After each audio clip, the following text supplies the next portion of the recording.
Nasaan na ba si Orly Gutesa? No, yung sinasabi ng Vice Presidente. Hinahanap ho. Hindi na mapagkita. Where is Orly Gutesa daw ho? DOJ needs an address to send him a subpoena. Aray ko po.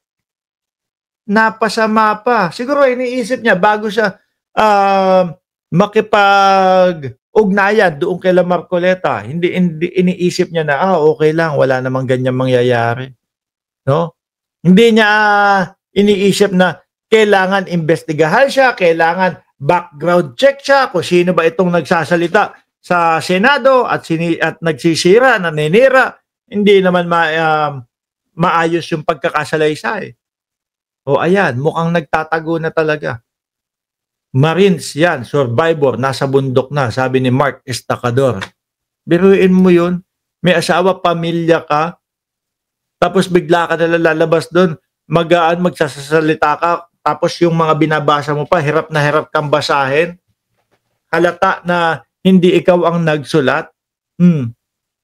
Isinaalang-alang mo. Inilagay mo sa ganong sitwasyon yung pamilya mo. Imbes na okay na eh. No? Halata kasi ng bayang Pilipinas, mga bossing. Yung pagbabasa ni Gutesa, Tsaka ano kaya ang motibo? Bakit pineki pa? Magiging peki ho yan. Kasi yung mismong kinuhanan ng notaryo ang sinasabi, hindi daw sila yun. Di ba?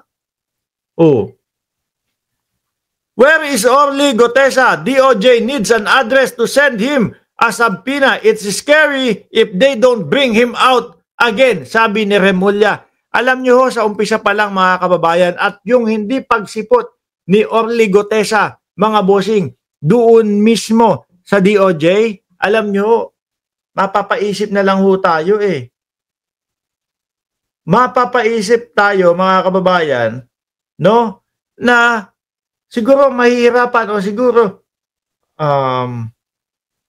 I'll get back to you.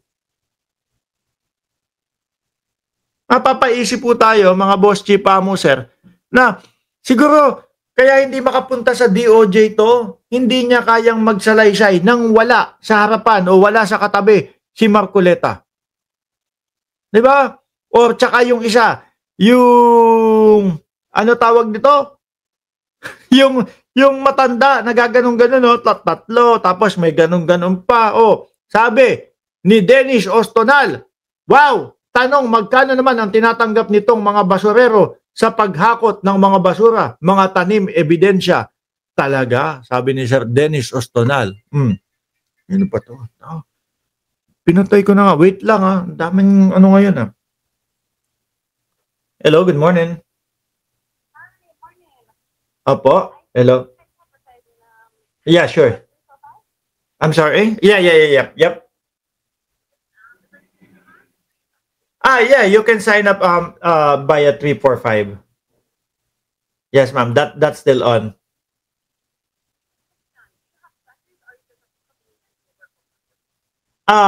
We do have both the same. We have the classes at 5:30 in the afternoon, but that has a separate payment. And then you can work out by your own. With a 345 deal, you can work out by your own with that.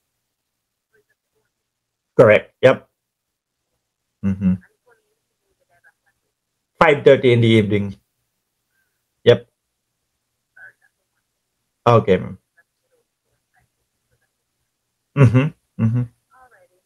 You're welcome. Have a good day. Bye.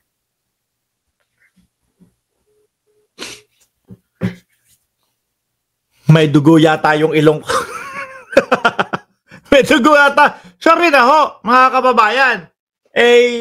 Kailangan kumita Magkano sign up doon sa gym namin? $600. Diba? Pagka nag-sign up yun, magkano sa pera namin? 40,000. Diba? Kaya kailangan negosyo muna. Tuloy. Asa na ba tong si Kumag? Ay, Orly Regala Gutesa, former aide of resign. Ako, Bicol Party List. No, Saldico testified during 6th Senate. Kaso wala na, hindi na makita. Ang hinala ko dito, takot, lumantad, humarap kasi nga wala si Marcoleta doon. Walang magga-guide, walang magsasalita-salita. Di ba? Walang yung tipo bang magga-guide sa kanya. Halata naman kasi. No, yung pagsalo ni Marcoleta kapag ka medyo nahihirapan na ang kalooban ni nitong si Gutesa. Kaya ang ending, tago na lang. Mark Estacador, garbage bag din ba lagayan nyo, Boss Mark? Uso ngayon yun. Ay, hindi. Kami, ano ba lagayan namin? Wala. Konti-konti lang naman yun.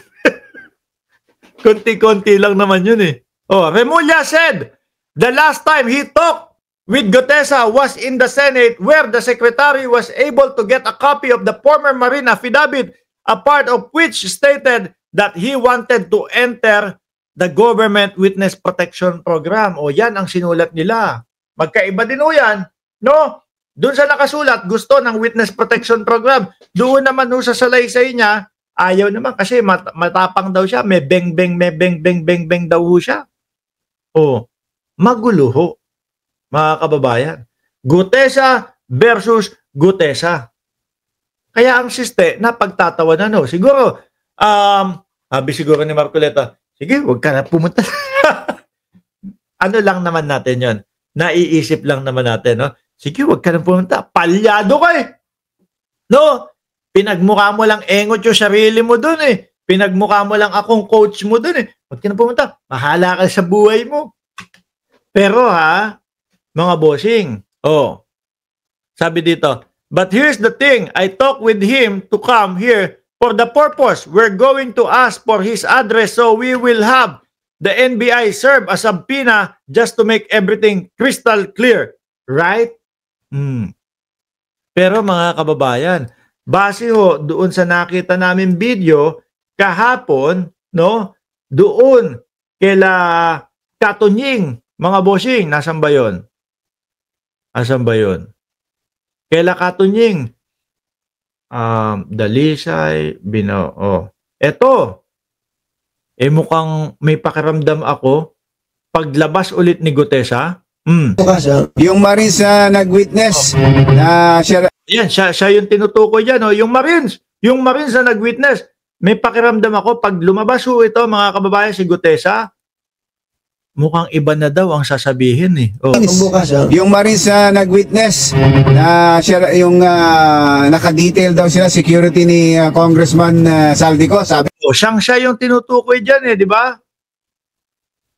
May bago na daw affidavit na ginagawa. Ako, abangan ninyo. Mukhang may development yan.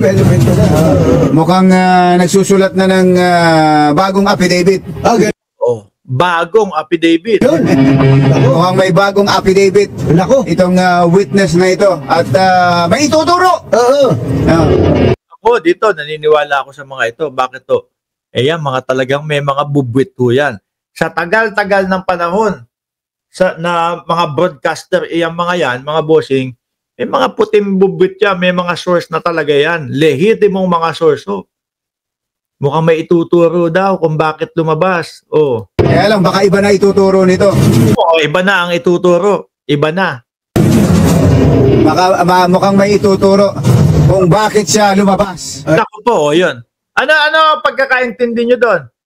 Sino kaya ang ituturo ni Gutesa kung bakit siya lumabas?